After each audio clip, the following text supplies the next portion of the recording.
Thermal conductivity unit time में किसी भी मटेरियल से हीट के बहाव की शरह को थर्मल कंडक्टिविटी कहते हैं। इसका formula H is equal to Q/T है। तो एक सेकंड में किसी भी मटेरियल से जितनी हीट ट्रांसफर होगी इसे थर्मल कंडक्टिविटी कहा जाएगा। जैसे यहाँ दो ब्लॉक हैं, एक ब्लॉक कॉपर का है जबकि दूसरा लकड़ी का ब्लॉक है। कॉपर के ब्लॉक से हीट ज़्यादा ट्रांसफ़र होगी तो इसकी थर्मल कंडक्टिविटी ज़्यादा होगी, जबकि लकड़ी से हीट ट्रांसफ़र नहीं होगी तो इसलिए इसकी थर्मल कंडक्टिविटी ना होने के बराबर होगी। यहाँ आपको दो मुख्तलिफ क्रॉस सेक्शन एरिया के ब्लॉक्स दिखाए गए हैं। पहले का क्रॉस सेक्शन एरिया थोड़ा है जबकि दूसरे का क्रॉस सेक्शन एरिया ज़्यादा है। फर्ज करें ये पानी के पाइप हैं तो वो ब्लॉक जिसका क्रॉस सेक्शन एरिया थोड़ा है उससे पानी भी थोड़ा बहेगा। दूसरा ब्लॉक जिसका क्रॉस सेक्शन एरिया बड़ा है इससे पानी भी ज़्यादा बहेगा। तो बिल्कुल इसी तरह पहले ब्लॉक से हीट की कंडक्टिविटी थोड़ी होगी जबकि दूसरे ब्लॉक से हीट की कंडक्टिविटी ज़्यादा होगी। तो हम लिख सकते हैं कि कंडक्टिविटी डायरेक्टली प्रोपोर्शनल है क्रॉस सेक्शन एरिया की। अगर क्रॉस सेक्शन एरिया कम होगा तो थर्मल कंडक्टिविटी भी कम होगी। अगर क्रॉस सेक्शन एरिया ज़्यादा होगा तो थर्मल कंडक्टिविटी भी ज़्यादा होगी। इसी तरह ये दो ब्लॉक्स हैं।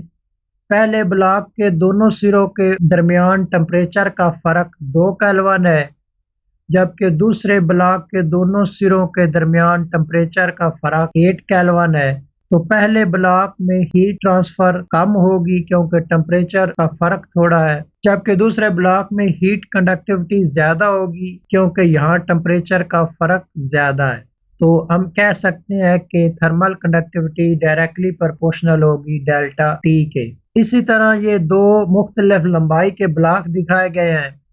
पहला ब्लॉक की लंबाई थोड़ी है तो इससे हीट जल्दी ट्रांसफ़र हो जाएगी, जबकि दूसरे ब्लॉक की लंबाई ज़्यादा है तो इसमें से एक सिरे से दूसरे सिरे तक पहुंचने में हीट को काफ़ी टाइम लगेगा। तो हम लिख सकते हैं कि थर्मल कंडक्टिविटी इन्वर्सली प्रोपोर्शनल है लेंथ के। अगर लंबाई कम होगी तो थर्मल कंडक्टिविटी ज़्यादा होगी, अगर लंबाई ज़्यादा होगी तो थर्मल कंडक्टिविटी कम होगी। तो ये 3 रिजल्ट्स हमें हासिल हुए थे। पहला रिजल्ट ये था कि थर्मल कंडक्टिविटी डायरेक्टली प्रोपोर्शनल है एरिया के। दूसरा रिजल्ट ये था कि थर्मल कंडक्टिविटी डायरेक्टली प्रोपोर्शनल है चेंज ऑफ टेम्परेचर के। और तीसरा रिजल्ट ये था कि थर्मल कंडक्टिविटी इन्वर्सली प्रोपोर्शनल है लेंथ के। इन तीनों रिजल्ट्स को इकट्ठा किया जाए तो नतीजा कुछ इस तरह से होगा कि थर्मल कंडक्टिविटी प्रोपोर्शनल है A इंटू डेल्टा T/L। यहाँ प्रोपोर्शनलिटी को हल किया जाए तो इक्वेशन कुछ इस तरह से हासिल होगी H is equal to K into A into T/L। K की यहाँ वैल्यू निकाली जाए तो K बराबर होगा H into L/A into delta T।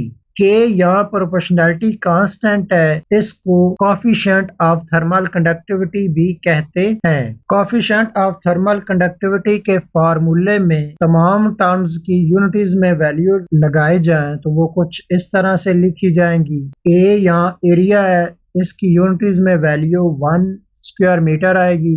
Delta T यहाँ टेम्परेचर है, इसकी यूनिटीज में वैल्यू 1 केल्विन लिखी जाएगी।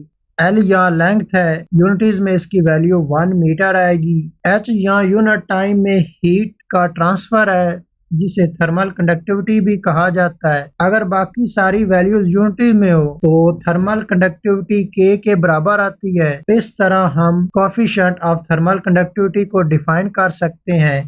फर्ज करें कि हमारे पास एक ब्लॉक है, ये 1 मीटर लंबा है, 1 मीटर चौड़ा है और 1 मीटर ही ऊंचा है, मतलब इसका वॉल्यूम 1 क्यूबिक मीटर है। तो हम इसे कहेंगे कि ये 1 क्यूबिक मटेरियल है। इसके एक सिरे पर टेम्परेचर 4 केल्विन है